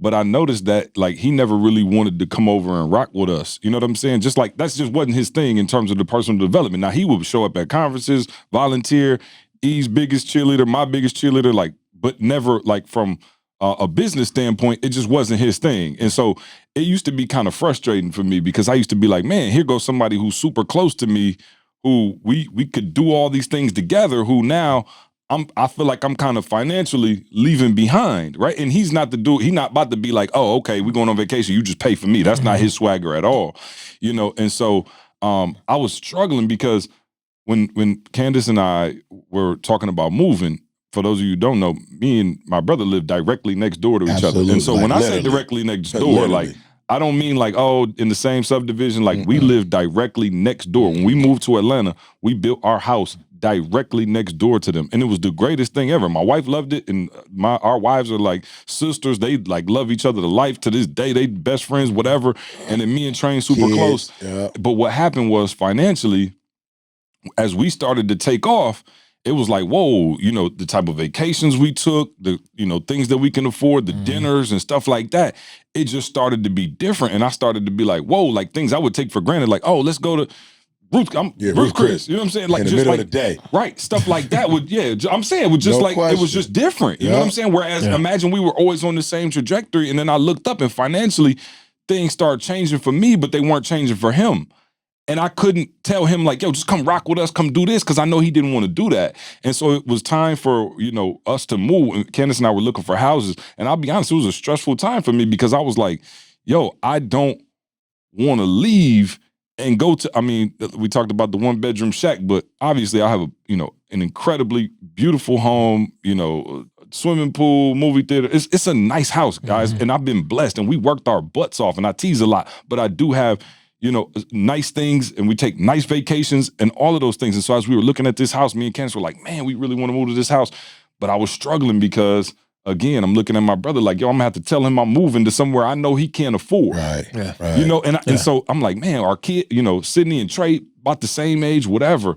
And, you know, I talked to Maul, and I was like, yo, help me, dog, because you obviously, you know, a millionaire, self-made, you know, you blew past, you know, you got, brother, you're close, and then financially you might have went past at one point your brother and things like that. And Maul was like, I was like, man, I feel guilty, or like I feel weird about moving, and you know what I'm saying? And Maul was like, listen, he was like, you got to do it. He was like, you got to do it. You staying here is only going to make him feel comfortable. You have got to make him uncomfortable. Unbelievable. And so he was like, buy the house, buy a bigger house. Like, yo, you need to show everybody in your family what's possible. And I remember being like, yo, you right. And so we bought the house. We told them we was buying the house. And of course, they support, like, zero hate. This all love. You know what I'm saying? It's not no tension or anything like that. But we're gone now. Right around that same time, my brother was, I noticed, going with his real estate stuff. Like, he was, you know, trying to learn the game of real estate and everything else. And while he never wanted to gravitate towards what we were doing, of course, Maul and I are so close. And I told him, hey, my guy Maul is the real estate giant. Like, he teaches people how to do it, you know, whatever. And so I gave Train Maul's number, and they connected. And when I tell you, like, this is why you got to get around people who you love, people who care about you. When I tell you Maul took my brother under his wing, no different than he would take me or Carl or E Mama or Jalen or whoever else he's blessed, took him under his wing and showed him his system, man, literally, you have changed my family's life. Right after that, after Maul showed Train what's up, I'm very happy to say Train not only lives in the same, we don't live directly next door, we live in the exact same subdivision. Our kids go to the exact same school. Less than 2 years later, our kids go to the exact same school. They both in Miss LeClaire's class. Wow. They both in school together every single day. They live in the same neighborhood that we live. I can get to Train house a 1.5 minute drive. I can get to his house. So we back spending the night on the weekends, the kids back playing. Right. He got his own pool in the backyard. Right. He got his own theater in the basement. Yeah. And that's possible because of you. And I think sometimes as bros, we don't like to give each other our flowers like in that public way. Yeah. But like you gave him something I could not give him with real estate. You know what I'm saying? Like that's what he wanted to do. And his first property, I believe, over $200,000 in equity. He's cash flowing $3,000 a month. Wow. Like, bro, you just take care of your whole mortgage in one fell swoop. You don't even, like all your money that you working, you still got your job, you still working, and it's going to the next level. And Maul's whole thing of being the 9-to-5 millionaire, right? Like that's why what you're doing is so important and so crucial, because as the 9-to-5 millionaire, your thing is like, yo, you don't have to quit your job to do this. And you were able to show, bro, you've been able to show so many people close to us. And like, obviously you guys know Carl's story. And I just wanted to publicly state, you know, my brother's story. Again, this is a personal podcast. You know what I'm saying? My brother and I had talks about this, and he's going to Cabo with us. You know what I'm saying? Like, I remember it was a time when we would have hit Cabo for New Year's and would have been like, all right, see you later. You know what I'm saying?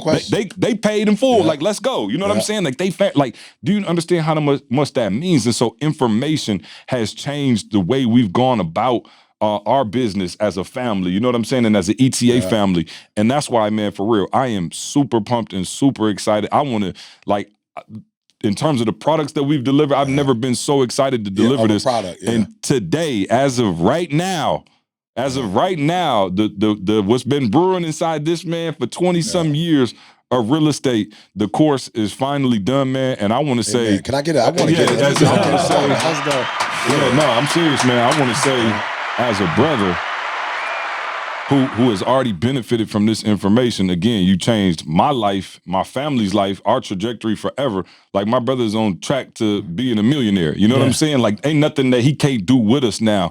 And again, that was because of the information. And obviously, you guys know Carl's story, E's mama. And again, one of the things I think we pride ourselves on, E, is we have never come in here and tried to offer you anything that we didn't actually do. Absolutely. Never once in our life. We have never tried to be opportunists. Never. Right. Not one time in our life. Do you know, like, for real, we've been with Maul years now. Right. And everybody in our entire community has taken on the system and has, you know, began to do this. And so I want to, I guess, you know, just really quick, Maul, you can go over. I'll be the first question. I got okay, yeah, I'm sorry. So, but anyway, I just wanted to make sure everybody knew, like, publicly. I want that to go on record for the rest of my life. Yeah. Like, as deep as people think E and I are, you know, and they like, oh, y'all just changing lives and stuff like that. Sometimes you too close to people, or, you know what I'm saying? I just didn't have the correct opportunity. Yo, again, what you've been able to share with my family, dog, is I'm forever indebted. I'm forever indebted. Hey, I'm not about to let y'all outdo me right now. So y'all got me all choked up. But our family, man, you know what? Just listening to you, C and E, it brings to my mind, man. You know, one man's obedience is connected to so many people's destiny. Yep. And I'm not even speaking about my obedience. I'm just saying it goes even further back.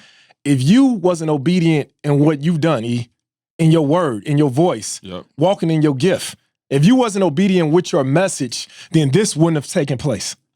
You know, you stayed committed, bro, to the message that God put inside of you. And so through your message, I heard that. And that has allowed me to walk in my purpose right now. So I want to take my head off to you and say thank you for being obedient. Because so many people about to get blessed through this course because of your obedience years ago. Yeah, and our Same thing with you, bro. Same thing with you. Yeah.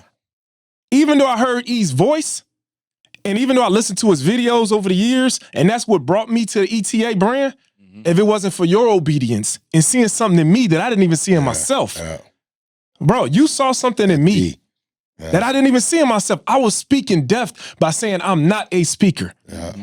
I didn't even want to write this course out because I felt that it's something I've done all these years, but I felt like I never wrote a course out, so I don't know how to do this. Bro, you made me look inside of myself, dog. You literally made me look inside of myself. You was being obedient to what God called you to be, to your gift. And because you was obedient and you didn't let me just sit back and say, no, I'm not going to do this. Right. Bro, now thousands of people are about to be blessed because of your obedience. Carl, if you wasn't obedient in your gift, in being able to know how to cut up videos and know how to take this and move it over here and how to put this thing together, bro, then this course would not have happened. Yeah, I had the information, but you knew how to take the information and put it into a course form.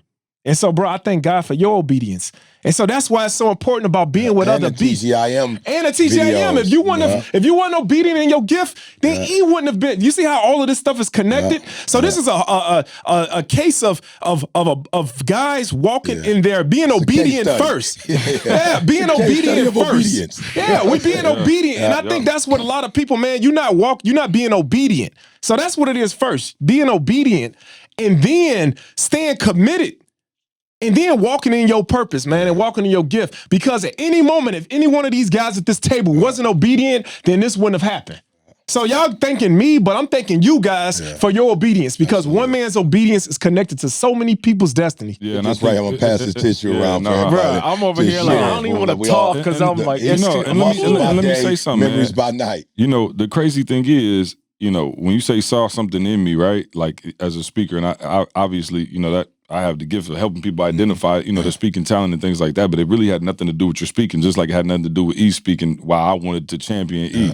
It was the character. I had never seen anybody move the way you moved. Maul was on the very first podcast, the episode 105 or whatever that is. Yeah. When I tell you he stayed up till like 3 a.m, like 3 weeks in a row, answering every single email. Like I'm talking about, I was like, bro, you about to kill yourself. How much you charge, Maul? Zero.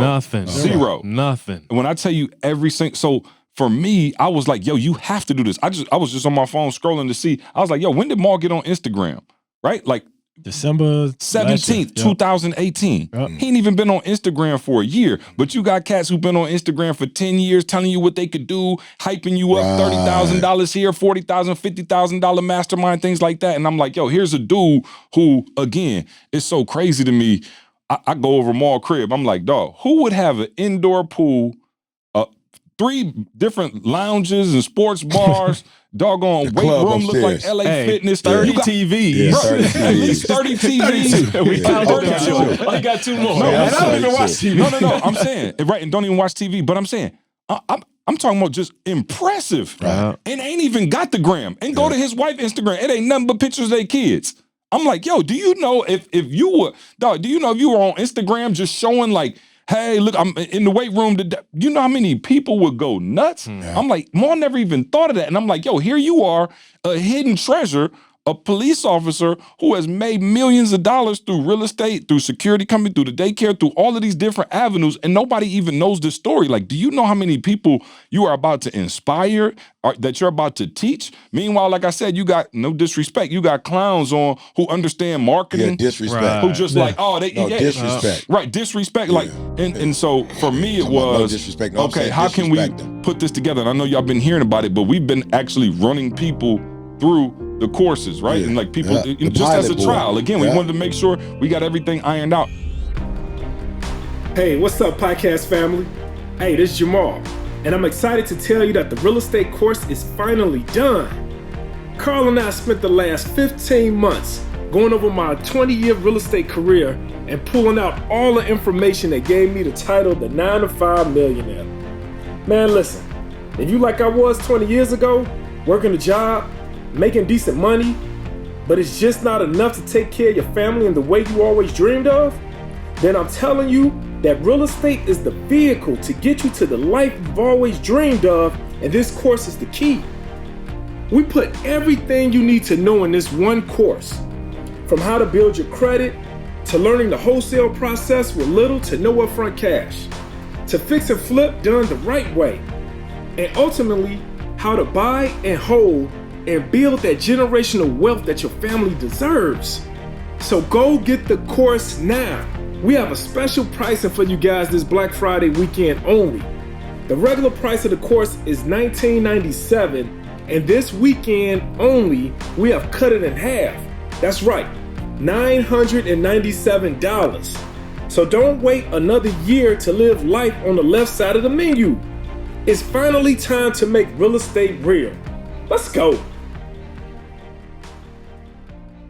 So talk about like what makes this course different than, you know, the other people. Obviously, you said somebody was charging $30,000 for the exact same information. Yeah. You know, and what makes it different, and why did Can I go here though before you say what? Yep. I want to go why. Yeah. Oh, for real, Ma. I want to go why, bro. Yeah. I really do. You know, when we went to go see Harriet Tubman, the thing that hit me the most, Ma, was just what it took for her by herself. No family, nothing. You know what I'm saying? The preacher was like, look, do exactly what I tell you to do, whatever. I mean, she got close. The dogs was like, right. I'm talking about the dogs was right there. Ma, she went through hell and got her freedom. And Ma, not even a week or two seemed like it, in her freedom, she was like, let's go back. Ma, why? Right. Like, Ma, you got the crib, Ma. You got it all, Ma. You got the family, you got the kids, your daughter's playing tennis. Like you on some, you know what I'm saying? You on some like the American dream, boy. Yeah. You know, you helping your family out. What? Why? Why are you even doing this, bro? Like, you don't need the money. Right. You know what I'm saying? Like, you don't, like, I could see if you was like, I want to make so many millions, and like you had half of that goal. You already did everything you want to do, bro. You retired. You speaking now. Why would, like, we're going to get to the what you do next, but why, Ma? Why are you doing it at this juncture in your life when you should really be chilling out like you already worked? Yeah. Now it's time for me to retire and enjoy the fruit of my labor. Why are you even doing this? Bro, I think that's what a 9-to-5 thing come in at. You know, everybody always asks me, like, why did you stick around the police department? Like, you didn't have to. Why? And it was one of those things, man, where I seen people losing, bro. I seen people, good people. I'm talking about, man, like, I love blue collar, middle class people. I love it. This is like I love them. Yeah. You know, and because they want stuff. Yeah. They want to be able to do. They get up every day. The hardest working people in out. America. That's right. The hardest working That's right. people. That's They right. get up That's every right. single day. You know how hard that is to do something like that for 20, 30 years? Yeah. They get up every single day to go to work to take care of their family. They want to just take care of their family and give their family the things of this earth that they deserve. Yeah. And I see that your job, any job that you have, is only enough to make ends meet. It's only enough to get you going to the next check. Yeah. As I work with these people, man, for over 20 years, and I see them, man, they just want to take care of their families. They want to have a little bit, man. And because I've worked with them, I've seen them work and I've seen them not have. Yeah. And I'm just like, man, like, I've seen them even die, E. Yeah. Like, I've literally worked with people, man, that actually passed away holding on to the American dream and never getting there. Wow. Never getting there, man. They went in their grave, man. Yeah. And they never got it. But they went to work every single day for 20 years. Yeah. And so I'm like, man, as I'm working, I'm living the life that I want to live while I'm still working this job. Right. And I'm like, so, all right, it can't be that they don't have time. Right. Because I'm doing the same job they're doing. Yeah. So it's not the time that's stopping them from doing it. It's not the work It's not ethic, the you work said. they're doing Yeah, either. It's not yeah. the job. So then what is it? What's stopping a man from being able to provide for his family? What's stopping this woman from being able to do whatever it is she want to do? And I'm like, man, it's a lack of income. That's it.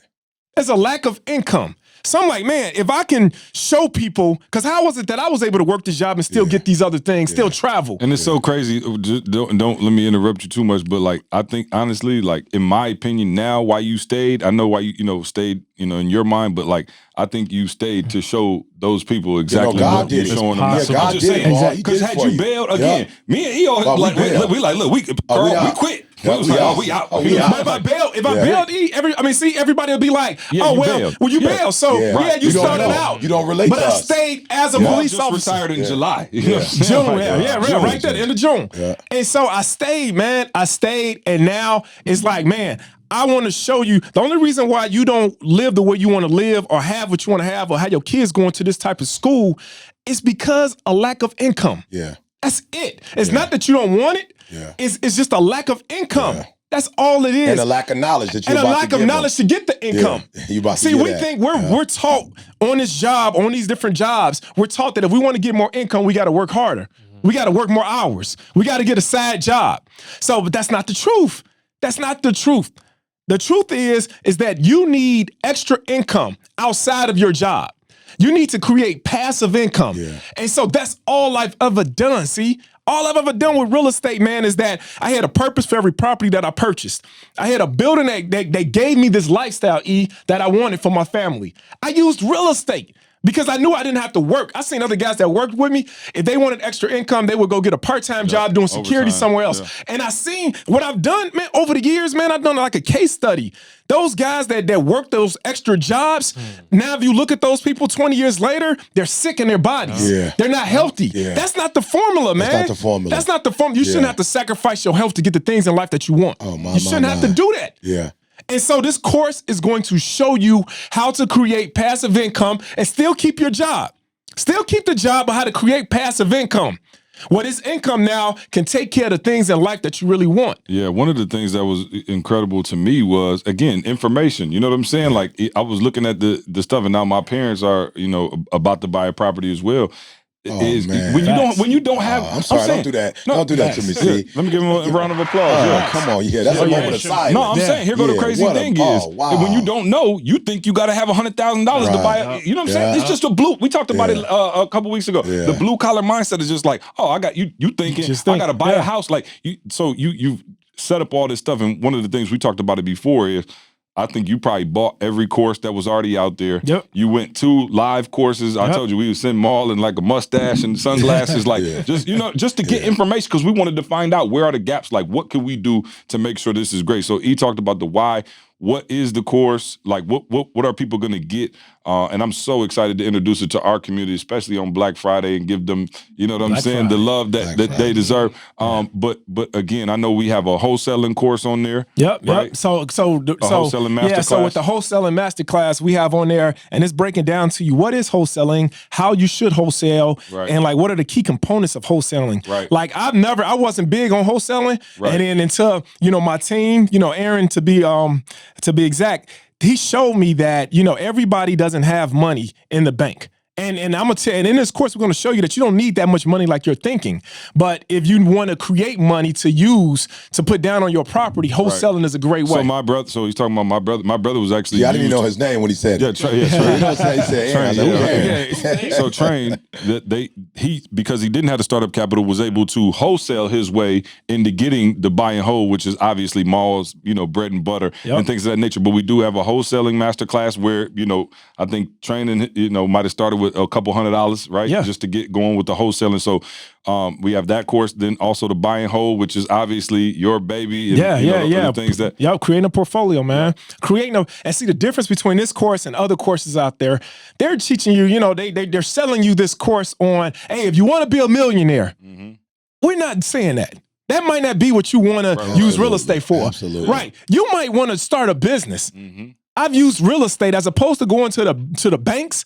Right. I went to my portfolio. Now you're talking my language. I went to my portfolio. I remember, man, getting denied a loan to start a daycare center. We got denied. They were like, you can't. You never had any experience in daycare, so we're not going to give you a loan. I'll never have experience if you don't give me the loan to start the daycare center. So it's somebody out there that got a business that they want to start. This course is for you. Because this course is going to show you how to use real estate to fund the money you need to start your business. So then the other thing, so we have the wholesale masterclass, we have the buy and hold, and then also the fix and flip as well, which we've done a couple recently. Yep. And I love it because I would, me, I'm still learning the game as well. So I would ask them all, like, why do we fix and flip this one? Why do you hold this one?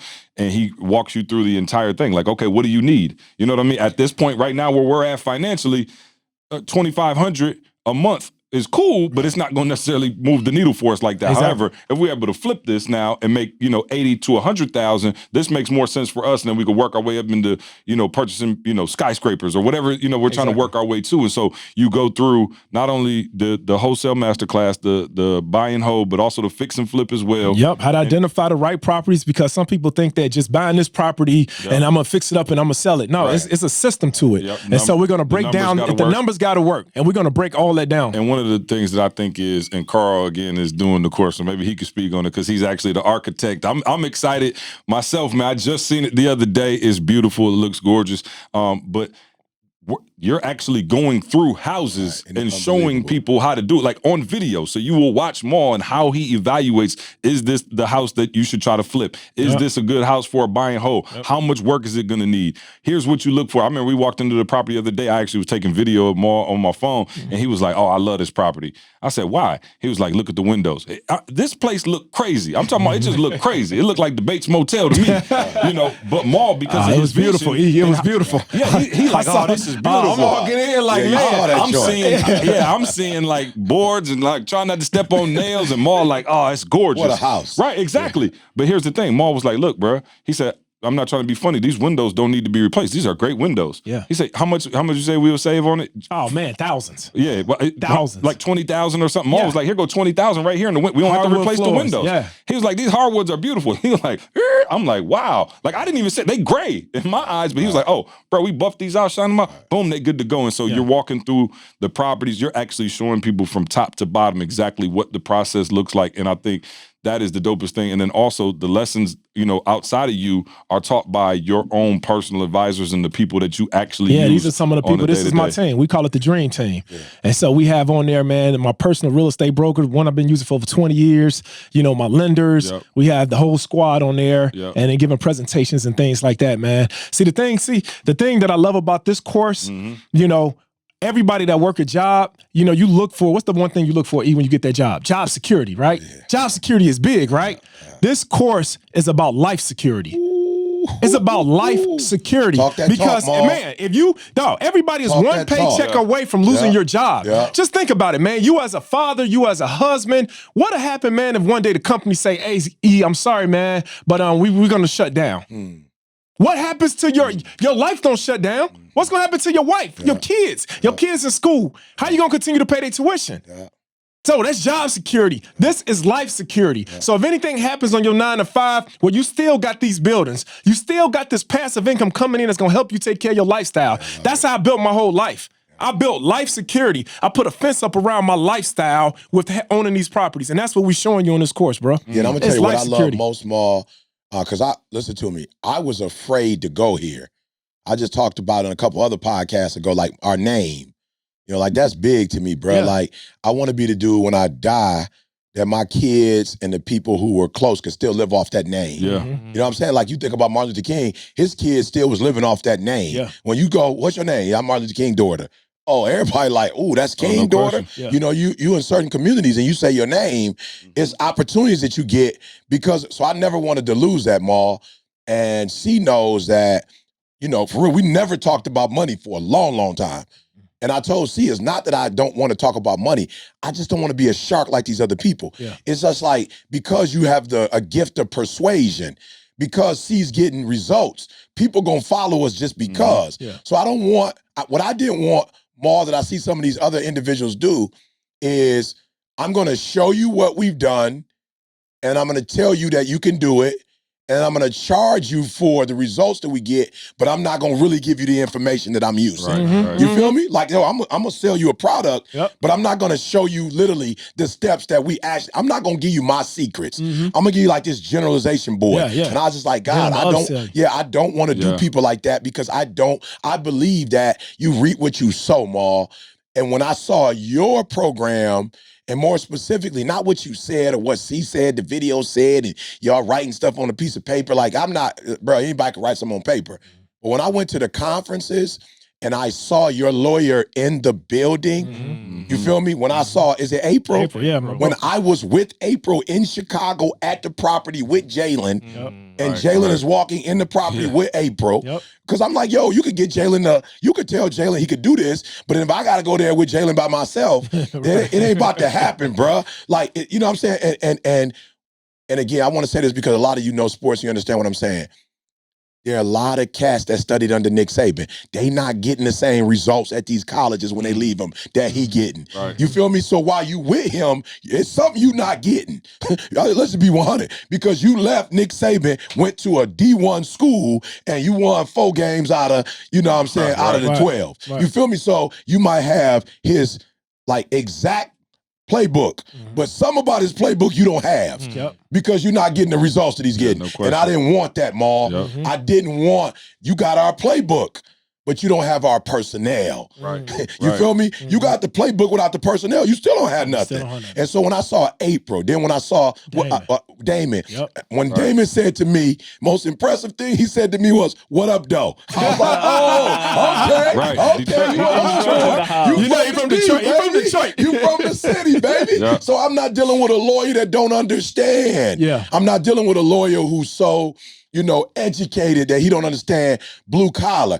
This boy grew up in blue collar. So he understands the mindset of the people that he's dealing with. Some of these companies, you blue collar and you go to people that are white collar and they don't understand you. They don't know how to talk to you because they don't come from where. So when I saw your personnel there, that's when I knew this is real and we can replicate the process because you got the program and you got the and Carl, you get the one of the last words here because you're actually the designer of the court. And like I said, it was just I told Carl, I'm like, yo, it's only right because you were the first, you know, recipient to go, you know what I'm saying, to go through it. So I'm like, who knows Maul's content and his information, his system better? So the two of you, y'all don't know, this is, y'all watching and listening, this has been years in the making, literally years of us getting to this day, to this moment where we could, you know, give it out to the public. And again, we took our time. We wanted to make sure things were done right and in order and that the system was there that could follow it. So Carl, what are they getting, bro? So, hold on, I'm sorry, Carl. Carl, I'm sorry. go here before we go there, Carl. What's up? There's a group of us that's listening right now and we ready to buy it, like for real. We like, my family needs this. Like, they there. There's another group, Carl, that's listening, like, my family needs this, but they got that it hit them, Carl. Like they going back and forth right now, Carl. Even as we doing this, they going back and forth. Like, yep, my wife does this everything. Yep, my kids does this. But. Okay, I know I should do it. But, can you speak to the buts for me real quick, Carl, before you speak to that? I'm gonna say it like this. I had a conversation with my wife this weekend, and I told her, "Come next year, you have to stop working." Like, if I want you to hear what I'm saying, and not on some, you know, we too big time to work. We ain't, no. We love work. But I'm saying the fabric of society right now is so jacked up. I can't say it no other way. It's jacked up because everybody's chasing some stuff that they're not getting. You working some stuff that you ain't got no business doing. You doing jobs that you overqualified for. You ain't got no business doing for security that you don't have. That's for the illusion of security. And what I'm trying to, I'm just telling you my experience from this thing, and I was quiet when they were saying thank you, but like for real, I was over here like, okay, I can't cry. I want to lose my player card out here. I was trying to like drink some water, but like lose your Barbados card, bro. I can't. Come on, man. We supposed to be like hard out here. Right. But like, listen to what I'm telling y'all. Like, this is something that has changed. And C said it. My parents have changed. The conversations have changed with my parents. The conversation with my wife. And listen to what I'm saying. This is not the first investment that I've done. And you know what I'm saying. We had some people come and do some seminars before, and I invested a couple grand and stuff before that didn't work out. So when I told my wife, like, this is the one, she on some, I heard this before. You know what I'm saying? So I'm like, you know what? I'm not gonna say nothing. I told y'all before, like I just went in. I didn't even get my wife's full blessing on this, and I'm just telling you now. I'm at the point where we having the conversation of her. You have to stop working, and she's looking at me like, okay, okay. So when I tell you 100% shift, this not on no we getting rich. No. This is on. My son is smart, and the teacher that I'm paying the school for, they ain't trying to push him. They're not trying to push him. They're trying to. It's a private school, but they want to treat. I'm like, no. You're not going to treat my child like that. That's what this is about for me. Me or my wife need to be a part of his education on a daily basis because what I'm seeing from this kid is he got we talked about potential a couple podcasts back. Question. He got potential to change this world. Question. Wow. No He got question. potential to change this world. And I'm not about to let whatever amount it cost or what, it ain't no financial thing gonna stop that. God put something in him and he put him in my care and it's my responsibility to bring that out. Yeah. So when we talking about the course, let me just be real with y'all. And she teased me for being as emotional as a doorknob, right? You know what I'm but saying? I'm just being real.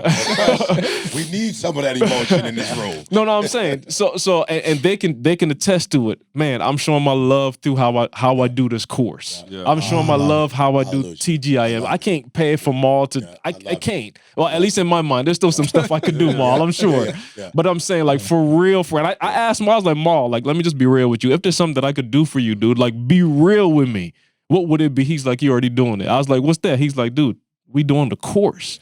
He's like, this is my life. This is my legacy. You are the person that is in your hands. And you about to make my name become synonymous with the Harriet Tubmans of the world. You see what I'm saying? We about to free some people from some stuff. So when I tell y'all this course, and man, I'm telling you, we've gone through, y'all heard about the people, all that. I came back to Lansing and I went and I met with some realtors because I'm like, we got to scale. We can't do this just in. The realtor that I met with was asking me questions within 10 minutes.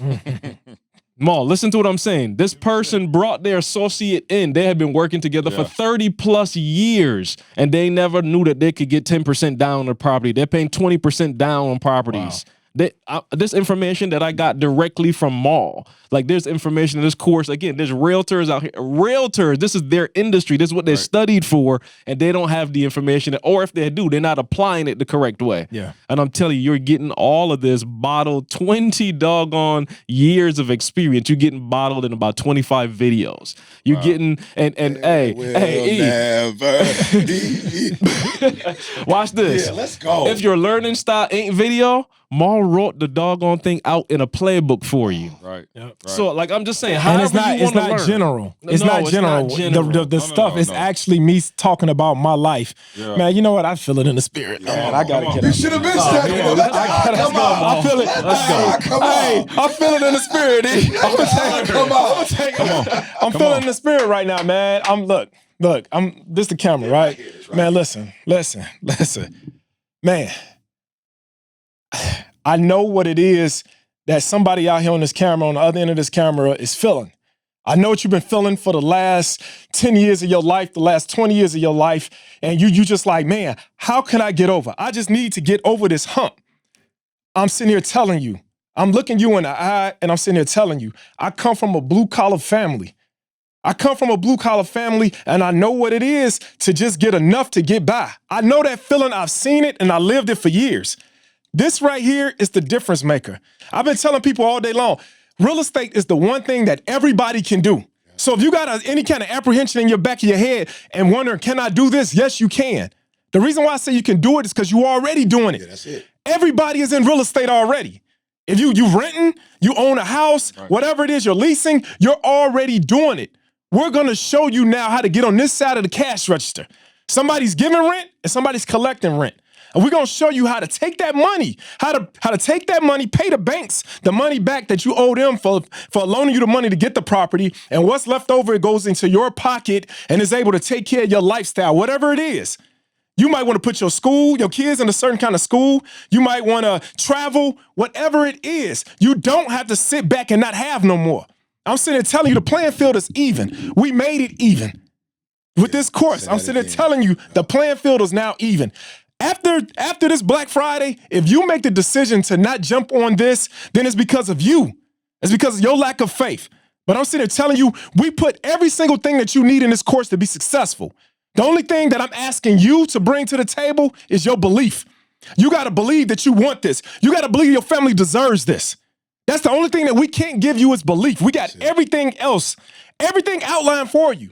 So man, make this investment in your family. Make this investment in your children. I told them before, one man's obedience is connected to so many people's destiny. Who's waiting on you to be obedient so that they can do what they have to do in life, so they can become who they're supposed to be in life? Look, I'm telling y'all, this is it right here. So make this investment. Make this investment in yourself. Make this investment in your family. And watch how your life change. Let's go, Maul. Maul, you got us ready. So the course is out today. Let's go. Black Friday. Let's go. Make real estate real. Make real estate real now. We said, you said what, 40,000, 50,000, some of these investments that people are making. Easy. My cousin got caught up in an investment. I ain't say nothing, but Maul reached out and put her in a better position. So listen, man, of course, we want to make sure we bless y'all with the offer.